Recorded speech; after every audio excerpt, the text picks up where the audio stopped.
berriz ere bazkaltzeko etenaldi honen ondoren kongresuaren aria hartuko dugu berriro. Otra vez. En esta ocasión vamos a cambiar de tema. Bigarren erronkari, hau da, vamos a cometer el segundo reto, es decir, el empleo postpandémico. ¿Qué empleo nos ha dejado la pandemia del COVID-19? Hemos vuelto a números parecidos a los de febrero de 2020, lo decía la... Sí, pero si hay algo en lo que ha enfatizado más de un ponente por la mañana, es que no podemos conformarnos con volver a la situación anterior a la pandemia, que el objetivo en cuanto al mercado laboral no es solo cuantitativo, el objetivo es un mercado laboral inclusivo y de calidad. Para analizar en qué punto estamos, qué retos tenemos y con qué medidas innovadoras podemos alcanzarlos, contamos con una de las mayores, si no la mayor experta en este campo aquí en Euskadi, Sara de la Rica, catedrática de Economía en la Universidad del País Vasco y directora de la Fundación ISEAC. La Fundación precisamente está acompañando al Departamento de Trabajo y Empleo en el despliegue de la Estrategia Vasca de Empleo, aportando lo que saben, que es evidencia empírica, análisis diagnósticos sobre la situación del mercado laboral para avalar y para contrastar las directrices y actuaciones de la estrategia. Horrez gain, Sara de la Rica, Nadia Calviño, Gobernuko presidente. Sara de la Rica es experta en el gobierno de la vicepresidenta Nadia Calviño y consejera independiente de Iberdrola y también presidenta de la Comisión de Desarrollo Sostenible. Preguntas al final de la intervención. Me he interesado por cómo es la tarjeta y es esta, ¿vale? Que se las habrán dado a la entrada por si quiere formularle alguna pregunta a Sara de la Rica al final de su ponencia. Ahora sí, Sara de la Rica, cuando quiera.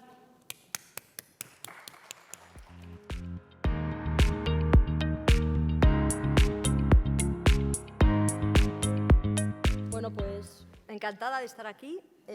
Muchísimas... Lo que pasa es que tengo uno, vale. Bueno, pues muchísimas gracias. Encantada de estar aquí. Desde luego agradezco al Departamento de Empleo y Trabajo y demás, y Fomento del Empleo, la invitación a este congreso para reflexionar.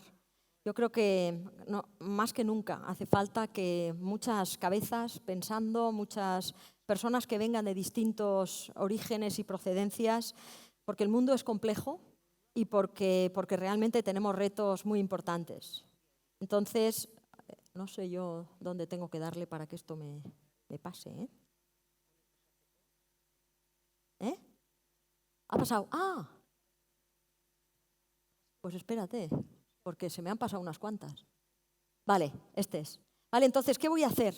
Pues básicamente en esta media hora, en estos 25 minutos que me pone ahí que tengo, voy a comentar primero, muy rápidamente, cómo estamos en términos de empleo pre- y post-pandemia, pero después, sobre todo, hablar de los retos.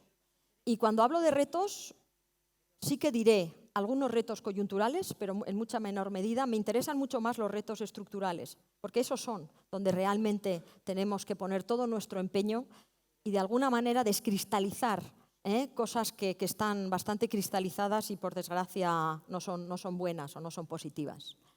Por tanto, efectivamente, haré una primera incursión en la situación laboral de Euskadi, números, datos, que los tenemos ya en noviembre, que ya tenemos los de octubre. Los retos, como os he dicho, coyunturales y estructurales. Y dentro de los estructurales, lo que yo voy a hacer básicamente es mercado laboral, porque después vendrán retos tecnológicos, retos de cambio energético y retos de envejecimiento. Por eso yo no, digamos que de alguna manera, este diagnóstico que yo voy a hacer es un diagnóstico complementario, es estrictamente los temas más ligados al mercado laboral. ¿Cómo es la estructura del mercado laboral de Euskadi en comparativa con otras regiones y con otros países? ¿Dónde tenemos fortalezas y dónde tenemos debilidades? Vale, pues empezamos con la situación prepandemia. Y aquí hay dos indicadores básicos, que es el termómetro y es el empleo, ¿no? Y entonces, pues cuando hablamos del mercado laboral, siempre tenemos que mirar al indicador de afiliaciones a la Seguridad Social, que claramente nos marca hacia dónde va el empleo y cómo está, y por supuesto el desempleo, que es quien, queriendo trabajar, no puede. Bueno, pues en términos de afiliaciones, os he puesto ahí unos datos, esto lo he sacado de un observatorio que llevamos desde ISEAC, que se llama ISEAC Lab, que mensualmente actualiza todos los datos con colectivos, con territorios, tanto de afiliación como de desempleo. ¿Qué nos dicen los datos? Pues respecto a la evolución de las afiliaciones, Euskadi la tenemos en negro y tenemos los 3 territorios. Fijaros un poco en este pequeño resumen. Y es que, básicamente, si contamos octubre 2019, octubre 2021, ¿por qué siempre octubre? Pues siempre el mismo mes, porque hay mucha estacionalidad en el empleo, con lo cual siempre hay que comparar mismos meses en distintos años. Octubre 19 básicamente nos marca el momento prepandemia. Bueno, pues de octubre 19 a octubre 2021, que es lo que tenemos ahora, fijaros que básicamente tenemos un descenso muy leve del empleo. Un 0,45% en Euskadi, que básicamente estamos hablando de 4.000 empleos, y muy parecido por territorios, un poquito menos Baja Áraba, pero básicamente tenemos menos de un 0,5% menos de lo que teníamos. O sea, prácticamente, como muy bien ha dicho la ministra anteriormente, hemos recuperado, en términos de cantidad de personas afiliadas, hemos recuperado prácticamente en Euskadi lo que teníamos en el momento prepandemia. ¿Qué pasa con la otra? La otra cara de la moneda son todos iguales, como siempre los datos medios nos esconden muchas heterogeneidades. Y aquí sí vemos algunas diferencias. Siempre vais a ver en esta ponencia en verde lo bueno, en naranja lo regular y en rojo lo malo, ¿vale? Porque básicamente el verde es el color de la esperanza y el rojo es un poco peligro, ¿no? Bueno, pues vemos que ahí tenemos estas actividades que están ahí nos representan el 60% de todo el empleo. Luego hay más, pero las he escondido. Y lo que vemos es que la administración, pero incluye ETTs, sube un 2%. Fijaros que educación y sanidad sube también un 3,5% respecto a lo que teníamos en el momento prepandemia. O sea, estos son 2 sectores que realmente ya están por encima de lo que teníamos en situación prepandemia. Pero luego tenemos que tanto manufacturas y comercio están todavía por debajo, porque todavía tenemos un 3,8% y un 1,8%, y por supuesto hostelería, que todavía estamos con un 20% menos de empleo. Esto nos dice claramente que hay una asimetría muy clara en la pandemia en términos de afectación, como no podía ser de otra manera, ¿no? Hostelería, pues hemos tenido este problema que, por cierto, veremos hasta cuánto dura o a ver hasta qué punto dura la incertidumbre. Y manufacturas y comercio todavía existen, bueno, pues han sufrido mucho estos sectores y todavía no han terminado de recuperarse. El otro indicador es el de empleo. Y lo mismo, vamos a mirar las personas desempleadas y también 2 años antes respecto a ahora. Y básicamente, pues lo que vemos es, otra vez un poco el resumen, es que tenemos un 2,5% de empleo más, de desempleo más. Estamos hablando de 3.000 personas desocupadas que querrían trabajar y que todavía no han podido. Que no es grandes cifras, por tanto es verdad. Fijaros que cuando también hablamos de desempleo tenemos que pensar que puede cambiar la población activa. A medida que la situación se estabiliza, hay más personas de inactividad que entran al mercado laboral. Por eso, bueno, puede ser que en este 2,5% haya una parte que son personas que se están animando al mercado laboral porque ven mejores expectativas. Y bueno, donde tenemos unos datos un poquito más pobres es en Áraba, donde efectivamente todavía tenemos un 4,5% más de desempleo que hace 2 años. Y aquí destaco algo porque lo voy a tocar más tarde. Podemos mirar todo este desempleo y las personas empleadas por edad, por sexo, por duración en el desempleo, por tipo de prestaciones. Todo eso está en el observatorio y lo pueden ustedes mirar. Luego tendré donde lo pueden mirar. Pero básicamente me interesa esto mucho. Me interesa porque el tema de la edad va a ser algo que voy a hablar después. Fijaros que clarísimamente hay una asimetría muy importante. En la edad que le llamamos prime age, es la edad media, de 30 a 45 años, ya el desempleo ha bajado un 4%. Y sin embargo, donde realmente tenemos un desempleo mayor es en mayores de 45 años, donde sube un 5,6% respecto al momento prepandemia, y en menores que sube prácticamente, menores de 30, un 7%. Por lo tanto, efectivamente aquí debemos de empezar a detectar una asimetría en el comportamiento de la demanda. Sí se están empleando muchas personas de 30 a 45, mucho más problema están teniendo las colas de la edad, mayores de 45 por una parte y menores de 30 por otros. Y hablaré ahora, que voy a entrar en la calidad del empleo, un poco qué está pasando con estos dos segmentos. Por tanto, como digamos momento prepandemia respecto a momento pospandemia, bueno, en verde prácticamente Euskadi ha recuperado el nivel de empleo en los 3 territorios. En educación y sanidad tenemos buen comportamiento, todavía el impulso en industria, en comercio y sobre todo en hostelería no es suficiente. Y sobre desempleo remite notablemente el efecto del shock, queda algo de camino por recorrer, pero hay una heterogeneidad importante. Recuperación total e incluso ya mejor situación para las personas entre 30 y 45, mucho peor para tanto los mayores como los más jóvenes. ¿Vale? Esto es un poco el primer mensaje de cómo estamos en la situación, digamos, coyuntural. Paso ahora ya a los retos a los que se enfrenta el mercado laboral tras esta pandemia, y aquí podemos tener retos coyunturales y retos estructurales. Voy a mencionar los retos coyunturales, sobre todo porque no pertenecen estrictamente al mercado laboral. Lo que nos está pasando realmente es que tenemos una situación complicada, con mucha incertidumbre y que sin ninguna duda puede afectar a nuestra actividad y a nuestro empleo. Todo esto realmente son factores, digamos, de alguna manera exógenos al mercado laboral vasco, pero endógenos a la pandemia, porque se han montado o se han digamos, establecido pues, por todos estos efectos de la pandemia.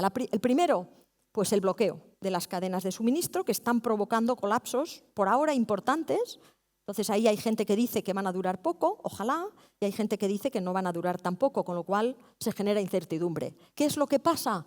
Pues todavía tenemos restricciones de la oferta por la pandemia, no se ha restablecido la actividad en todos los sitios globales, en muchos sitios donde se producen gran parte de materias primas están todavía con restricciones porque no tienen superado el COVID, y lo que ha habido es un rapidísimo impulso en la demanda que, de hecho, de alguna manera nadie habíamos anticipado que se iba a recuperar tan fuerte. Además, China está con un impulso enorme y, bueno, pues esto está generando un desequilibrio entre oferta y demanda que está encareciendo los precios. Además de esto, el problema que tenemos es que las cadenas de suministro sí están globalizadas, pero se gestionan de manera descentralizada, y cuando eso es así, entonces implementar cosas más equilibradas es mucho más complicado. Y por eso realmente podría durar más tiempo. Por supuesto, el segundo es el alza del precio de las materias primas y de la electricidad. Todo el mundo lo estamos viendo todos los días en los periódicos. Esto es un aumento sensible de costes, puede ralentizar la actividad y, por tanto, el empleo. Otro de los que tenemos que comentar es el riesgo de la inflación. Se ha subido al 5%, parece que la inflación subyacente no ha llegado todavía al 2%, pero ahí hay, como en todo, hay quien dice que puede realmente desencadenarse una inflación, digamos, más permanente, hay otros que dicen que no hay razón para pensar. Y la última, pues una posible sexta ola de COVID, que bueno, pues esperemos que no sea tan grave, pero tampoco podemos decir esto se ha acabado. Todo esto genera gran incertidumbre, que es enemiga clarísimamente de la inversión y, por tanto, de esa necesidad que tenemos o de esa oportunidad de hacer inversiones transformadoras. Es un poco con respecto a la coyuntura. Resumiendo, gran incertidumbre, que realmente no es la mejor consejera para ayudarnos en tomar decisiones valientes. Voy a entrar ya en la parte estructural. Y aquí es donde voy a analizar bien el mercado laboral vasco. Os voy a dar un poco los mensajes más importantes que yo considero que tenemos que mirar de cara a estos retos a los que nos enfrentamos. Cuando hablamos de un mercado inclusivo y de calidad, hay dos cosas que realmente se alimentan. La primera es, efectivamente, el acceso al empleo y la segunda es la calidad. En el acceso al empleo, claramente, lo que estamos mirando es el desempleo. Y no olvidemos, ya lo ha dicho antes nuestro ponente, Antón Costas, y además así lo ratifican todos los estudios, en España el 80-85% de la desigualdad de ingresos viene causada por un desequilibrio en el mercado laboral. Viene causada porque hay personas que no pueden acceder al empleo. Por tanto, el desempleo es un factor absolutamente determinante en el estudio de la desigualdad. Y lo segundo, pues como ya vemos, es la calidad. Por tanto, en el segundo tema entraré en aquellas personas que están ocupadas, pero vamos a ver cuál es su situación. Bueno, esto lo van a tener disponible. Hoy voy a dar una serie de mensajes que hoy hacemos público desde ISEAC, gracias a la colaboración con la Consejería de Empleo. Colaboramos y hacemos algunas, le llamamos policy brief. Son documentos que realmente nos ayudan a hacer diagnósticos entendibles para todo el mundo. Representamos una serie de gráficos y resultados de algunos análisis y que nos ayudan a entender bien el diagnóstico. Hemos hecho ahora dos recientemente. Uno es el diagnóstico respecto al acceso al empleo y el segundo es un diagnóstico respecto a la calidad. Por tanto, lo que voy a hacer ahora en estos 15 minutos que me quedan es básicamente hacer un poco los mensajes, pero cualquiera que esté interesado accede luego a nuestra página web y hoy mismo los hemos hecho públicos. Bueno, pues vamos a hablar del desempleo. Todo el tiempo vais a ver que Euskadi está señalado. ¿Cuál es lo primero que miramos aquí? Lo primero que miramos aquí es la tasa de desempleo. Y en esta tasa de desempleo tenemos Alemania, Gran Bretaña, Irlanda, muchos países. Tenemos Euskadi, tenemos también siempre el total nacional. ¿Qué vemos en Euskadi? Dos datos. El redondelito de arriba era el 2013 y la barra es el 2019. Bueno, Euskadi está en el 9,2% en tasa de desempleo, mejor que España, que está en el 14,1%. Y lo que vemos, y es gran noticia, es como efectivamente el desempleo desde el 2013, que fue donde estábamos, digamos, en el valle de la crisis del 2008, pues ha bajado, no exactamente a la mitad, pero casi. Por tanto, verde, hay una mejora sustancial en la recuperación desde el momento, digamos, de la última crisis hasta ahora, una mejora sustancial en el empleo, en la incidencia. Y esto va a ser importante porque ahora voy a hacer otra magnitud del desempleo. Pero en cuanto a cuántas personas ocupadas hay, pues Euskadi está un poco peor que Francia, que Suecia, que la Unión Europea. No digamos no tenemos un problema, pero sí que es un problema pues, de no el orden de magnitud que, por ejemplo, tenemos el total nacional. O sea, hay otras regiones clarísimamente que están peor. En cualquier caso, si queremos mirar a aquellos donde muchas veces yo siempre intento mirar a Alemania como el ejemplo a seguir para Euskadi, que yo creo que es un país donde nos deberíamos reflejar, bueno, pues tenemos camino por recorrer. Pero aún así, bueno, pues dado el país en el que estamos mejor. Sin embargo, quiero destacar aquí algo, que la problemática del desempleo no es solamente cuántas personas desempleadas hay. Ya hay un dato que sí que es preocupante en Euskadi sobre el acceso al empleo. Porque Euskadi sí que es verdad que no tiene o tiene menor incidencia en el desempleo que otras regiones, pero es verdad que también es importante qué pasa cuando las personas caen al desempleo. Y, por tanto, cuánto de persistente es la situación en el desempleo para personas que caen a ese desempleo. Y en este sentido hemos creado un indicador que se llama el coste social del desempleo. Este indicador básicamente nos combina el problema de la incidencia, el problema de cuánto dura el desempleo y el problema de cuántas rentas salariales se pierden.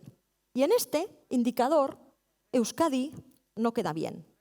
Realmente, fijaros que aquí tenemos todas las comunidades autónomas, tenemos Euskadi en azul, y lo que vemos es que el coste social del desempleo en Euskadi, si bien la incidencia es menor, realmente tiene un componente de persistencia mucho mayor. Y es un componente de persistencia mayor porque hay muchísima más cronificación en el desempleo de las personas que caen a él. Y aquí tiene una importancia vital las personas mayores de 45 años. Tenemos otras regiones donde las personas mayores de 45 años, cuando caen al desempleo, salen más rápidamente que en Euskadi. Por tanto, aquí hay un problema que nos tenemos que mirar, ¿vale? Por otra parte, sí que es verdad otro dato positivo, y es que si nos comparamos el 2015 con el 2018, ese coste social ha bajado. Por tanto, eso son buenas noticias en el sentido de que lo podemos hacer. A medida que se recupera la actividad económica, es verdad que podemos también paliar el coste social del desempleo, pero sin duda eso tiene que venir de ayudas y de políticas activas de empleo que realmente puedan readaptar a las personas a los empleos. Y aquí es donde destaco el tema de la cronificación. Es un problema muy importante, es un factor muy importante para ese alto coste social del desempleo. En comparativa autonómica, los parados de larga duración en el 2013 y en el 2019 se marcan ahí.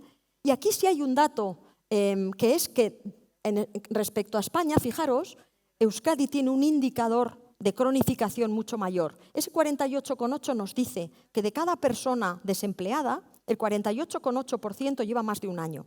¿Vale? Y estamos dentro de las comunidades, solamente Extremadura y Asturias nos ganan en el tema de cronificación en el desempleo. Por tanto, no muy alta incidencia, pero alta cronificación. Por tanto, ¿y quiénes son? Pues fijaros, aquí lo que miro es un poco cuáles son todas las personas que están desempleadas, y en rojo lo que miro es cuál es el colectivo que más contribuye a la cronificación en el desempleo. Y son los rojos, son mayores, mujeres mayores, cualquier nivel educativo, y hombres mayores, cualquier nivel educativo. Y otro dato preocupante es, en el tamaño del colectivo, destaco qué porcentaje de personas están ahí. Y son porcentajes muy altos, porque, por ejemplo, las mujeres mayores de primaria son el 9,5% de todas las personas desempleadas. Por tanto, son colectivos preocupantes y además muy grandes. O sea que los mayores de 45 años es realmente el colectivo que más nos debiera de preocupar por su alta cronificación en el desempleo, incluso aunque tengan educación superior. Y aquí puede venir el tema del edadismo que ha salido antes en la conversación. Voy a hablar de muy rápidamente de dos colectivos, jóvenes y mujeres, en el tema de acceso al empleo para pasar después a la calidad. Y aquí solo quiero decir que lo primero, es verdad que Euskadi está dentro de Europa, está mejor que España, pero está dentro de Europa está, digamos, en la cola más alta. Y el desempleo, digamos, la línea suavecita es el desempleo total y el otro es el juvenil. ¿Qué quiero deciros sobre el desempleo juvenil en España y en el País Vasco? Quiero deciros que realmente la tasa de empleo juvenil, normalmente en todos los países, es el doble de la tasa de desempleo. Fijaros que España está ahí, tiene una tasa de paro general alta, pero si tú miras el ratio de desempleo sobre la población general, no es de los países donde está muy arriba. España lo que tiene es un problema de desempleo altísimo, por eso está tan a la derecha. Rumanía tiene un problema de desempleo juvenil y no tanto de desempleo de toda la población. Y Euskadi, básicamente, en términos de desempleo juvenil, está como el resto. Por eso, lo que yo quiero decir es que en términos de desempleo juvenil, Euskadi tiene un problema, pero porque tiene un problema del 10% la tasa de desempleo. Y entonces el desempleo juvenil es más o menos el doble. Si nosotros fuéramos capaces de bajar la tasa de desempleo, bajaría la tasa de desempleo juvenil. Cuando hablamos de las mujeres, básicamente aquí os muestro la evolución del desempleo de hombres y mujeres en Euskadi respecto a total nacional, que son las líneas discontinuas. Fijaros que hay una brecha muy importante en mujeres respecto a hombres en España, en el total nacional, las líneas discontinuas. En Euskadi no. Por tanto, el desempleo en términos de género no es un gran problema en términos de brecha. Las personas desempleadas y las tasas de desempleo son muy similares. Por eso, termino diciendo, no te pases, que lo primero, el problema de acceso al empleo es sobre todo por las personas mayores de 45 años y que además se cronifican en el desempleo. Los jóvenes caen mucho, pero no se cronifican en él. Y por eso el problema del desempleo juvenil es el que voy a entrar ahora, que es el de la calidad. En términos de mujeres, las tasas de desempleo son similares en Euskadi. La brecha es mucho menor de lo que es en el total nacional. Y paso ya a la segunda parte, que es la calidad del empleo. Y aquí voy a hablar de tres conceptos: salarios, parcialidad y temporalidad. Los tres afectan a calidad del empleo. Empezamos por salarios totales, anuales. Fijaros que este es el salario, tenemos el salario total en euros y en PPS, pero bueno, me da lo mismo. Euskadi se sitúa claramente por encima de España en los salarios totales y no muy lejos de Francia y de Italia, ¿vale? Y de hecho, si miramos la evolución, son mucho más altos y era un poco lo que comentaban antes en la mesa anterior. ¿Pero por qué esto es así? Pues esto tiene muchísimo que ver con la composición demográfica de las personas ocupadas. Esto juega un papel muy importante. Fijaros cómo es la población por grupos de edad, la primera parte. Tenemos muchísimas personas, el 22% de las personas de toda la población ocupada, de toda la población tiene 65 o más años, y si nos comparamos con la UE 27, en todos los segmentos de más edad tenemos más representación en Euskadi que en el resto de la UE. ¿Dónde empezamos a tener menos? En los más jóvenes. ¿Vale? Por tanto, en Euskadi, aunque la Unión Europea ya es una sociedad envejecida, todavía tenemos un envejecimiento mayor de la población. Y allí muestro cómo es un poco los salarios dependiendo de los segmentos de edad. Entonces, claro, personas entre 45, 49, 50, 54, 55, 59 tienen rentas altas, pero sin embargo, si empezamos a ver 30, 34, 25, 29, esos tienen rentas mucho más bajas. Por tanto, esos salarios anuales altos tienen mucho que ver con la composición demográfica de las personas ocupadas, porque normalmente son personas de bastante edad y por tanto esos pesan en el salario anual. Siempre, como siempre, hay que tener mucho cuidado con las medias. Por eso es muy importante ir mirando a los colectivos. Y por eso hago aquí ahora un dato interesante y preocupante, es hasta qué punto en Euskadi hay un problema de pobreza entre las personas ocupadas. Y aquí tengo este gráfico en el cual muestro también el 19 es el dato, el redondelito, y el 13 es la barra. Dice el porcentaje de personas que están en riesgo de pobreza, estando ocupadas. Y aquí hay un dato muy preocupante, porque en el 2013 el 8,7% de personas ocupadas estaban en riesgo de pobreza. Hoy eso ha subido hasta el 15,1%. Por lo tanto, tenemos un problema de precariedad laboral de las personas ocupadas en Euskadi. Y quien no vea ese problema está negando una realidad que la constatan completamente los datos. Por tanto, hay un problema de bolsas de pobreza en Euskadi de la población ocupada. Bueno, dentro de esta precariedad, ¿qué hay? Pues hay un salario por hora bajo, que no voy a entrar, pero sí voy a entrar en estos dos temas que son la parcialidad y la temporalidad.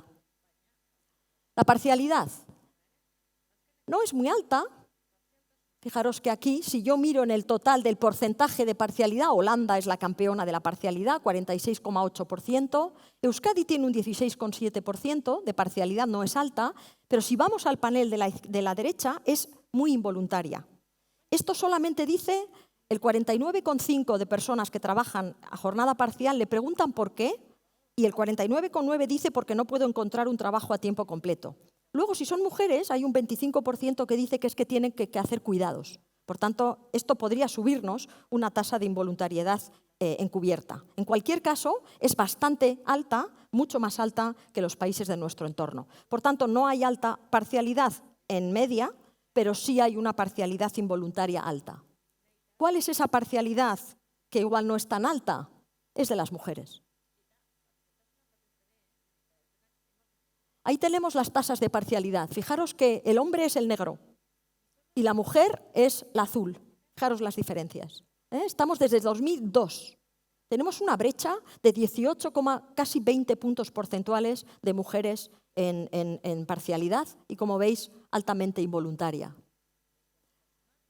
Prácticamente esta parcialidad afecta a las mujeres en todos los sectores, quitando en industria. En industria la parcialidad es muy pequeña e incluso más pequeña en las mujeres. En todos los demás, fijaros que servicios profesionales es un sector muy mixto. 50% son hombres, 50% son mujeres. Bueno, por la parcialidad solo ellas. Y claramente se agrava con la tenencia de hijos. Aquí tengo un gráfico que es brutal. Fijaros sobre todo quienes trabajan entre 20 y 29 horas y menos de 20 horas. 20 y 29 horas es el naranjita y estos son los hombres. Estos viven en pareja con una mujer, ¿vale? Y menos de 20 horas son los que trabajan en amarillo. Estos son los hombres. Ahora os enseño sus parejas. Fijaros hasta dónde llega el naranjito y el amarillo, ¿vale? Por tanto, en el momento que llegan los hijos, es la mujer la que reduce las horas laborales y la que realmente tiene este problema de los cuidados. La brecha salarial, de hecho, claramente en Euskadi acabamos de hacer un estudio muy interesante donde miramos cuál es la brecha salarial, que es esta. la diferencia entre el salario bruto mensual es esta, fijaros que prácticamente en salario hora entre hombres y mujeres no hay diferencia hoy, en el 21. La diferencia está en las horas semanales. Por tanto, el mensaje aquí es, si fuéramos capaces de igualar las horas por semana que tienen hombres y mujeres, la brecha salarial en Euskadi no existiría. Temporalidad, muy corto. Tenemos una temporalidad del... ¿Qué pone ahí? 51%, no, pero eso... jóvenes, esto es. La temporalidad en jóvenes afecta a la mitad de la población. Como muy bien ha comentado antes el representante de comisiones obreras, de lo que ahora se genera y de los nuevos contratos hay mucha temporalidad y mucha parcialidad. Las dos cosas están afectando a la parcialidad y a la precariedad en el empleo. Por tanto, sí tenemos, la juventud tiene unas tasas de temporalidad altísimas y sabemos que todo esto repercute muy negativamente. Dentro de estas consecuencias de la precariedad, entre otras, la baja emancipación laboral. Euskadi claramente está por encima, la edad media de emancipación en Euskadi es los 30 años. Está por encima de la Unión Europea, incluso por encima de España. El otro día salía, como además esto todavía se sigue retrasando más. Si no logramos que nuestros jóvenes tengan empleos mejores, no se podrán marchar de casa, aunque quieran. Bueno, por tanto, el diagnóstico, y con esto termino, es respecto al acceso al empleo, la incidencia del desempleo es más baja en Euskadi que en el resto de otras regiones, pero los colectivos afectados están muy cronificados, y esto es muy preocupante. Los jóvenes tienen baja cronificación, pero alta caída en el empleo por su temporalidad tan alta, y además con empleos muy inestables. Y con respecto a la calidad, hay altos salarios anuales, pero esto se debe a la composición demográfica de las personas que efectivamente tienen un contrato ya de hace muchos años, estable, indefinido. Hay mucha parcialidad involuntaria y la temporalidad en línea con el resto de España es muy alta y además dura muchos años las personas mientras tengan un contrato temporal. Muchísimas gracias.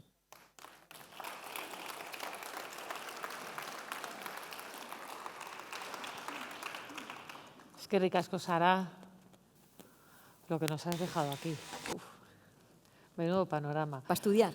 Para estudiar, efectivamente. No sé si hay preguntas por parte de los que se encuentran aquí en la sala. Si alguien quiere hacer alguna pregunta, recuerden que recogemos las tarjetas.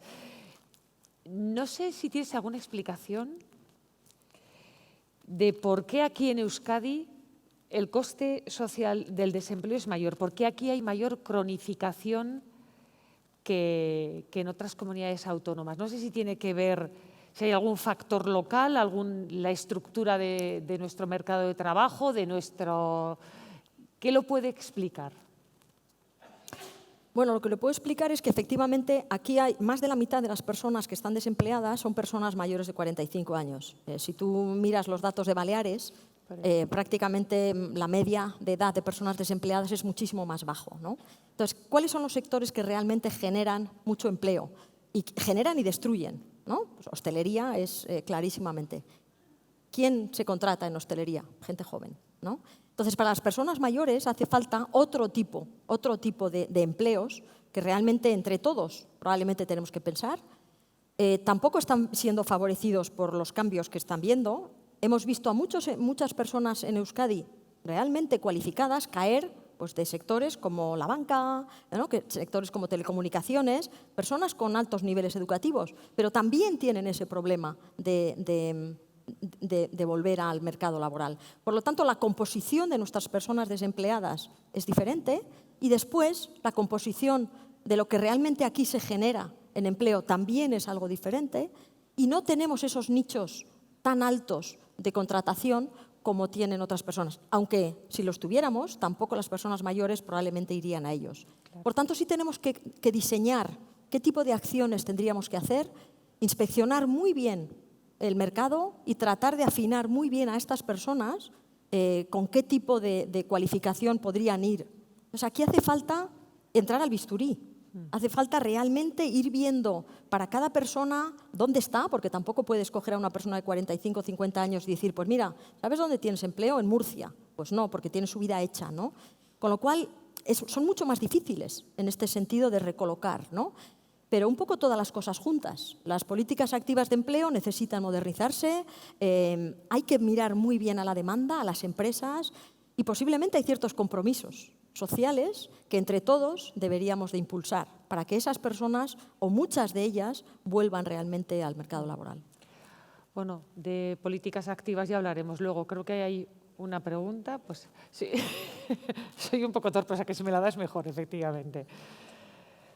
¿Por qué la educación no afecta positivamente a reducir el nivel de cronificación? Dice que le ha sorprendido ese dato. Bueno, porque las personas que caen al desempleo, si son mayores de 45 años, yo no sé si conocéis, me imagino que todos aquí conoceremos a gente, ¿no?, que ha echado currículums. ¿Quién le contesta? Nadie. O sea, puedes tener el nivel educativo que quieras, no te llama nadie. Y echas tus currículums y te intentas presentar y nadie quiere a una persona mayor de 45 años. Tenemos un problema de edadismo que tenemos que ponerle magnitud y problemática. Y esto sucede en España, pero no en otros países. De hecho, una de las cosas que yo empiezo a ver con la crisis demográfica, bueno, con el fenómeno demográfico que tenemos, es que puede ser que haya gente que empieza a cambiar esto. Porque las personas de más edad lo que tienen, lo primero, es muchísima experiencia. Y, por tanto, muchísimos intangibles laborales que puede realmente desplegar en su puesto de trabajo.